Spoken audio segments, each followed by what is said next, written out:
Parmi les composantes de l'environnement, on distingue une diversité d'animaux et de végétaux qui vivent dans des milieux différents. Malgré ces diversités, certains êtres vivants ont en commun des caractères qui peuvent permettre de les classifier. Cette classification facilite leur identification. Comment donc classer ces êtres vivants? On va commencer tout d'abord par la classification des animaux. Dans un milieu de vie, les animaux sont nombreux et différents. On distingue une grande diversité. Pourtant, si on les compare entre eux, on peut trouver des ressemblances qui permettent de les classer en groupes.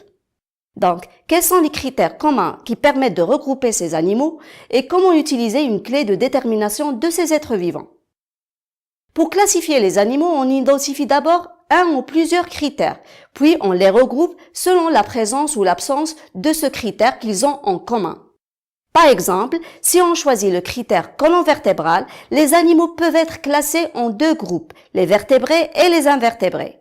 Si on choisit le critère revêtement de la peau, les vertébrés peuvent être répartis en 5 classes. Les poissons avec une peau recouverte d'écailles qu'on peut détacher une à une, les amphibiens avec une peau nue et humide, les reptiles avec une peau recouverte d'écailles soudées, les oiseaux avec une peau recouverte de plumes et les mammifères avec une peau recouverte de poils.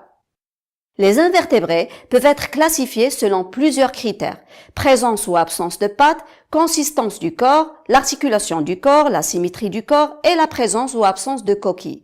Par exemple, si on prend le critère présence ou absence de pattes, on distingue les insectes avec 3 paires de pattes, les arachnides avec 4 paires de pattes, les crustacés 5 paires de pattes ou plus, les myriapodes plusieurs paires de pattes.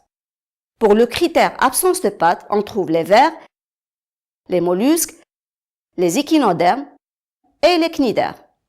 Il ne faut pas oublier aussi les êtres unicellulaires animaux nommés les zooplanctons, constitués d'une seule cellule.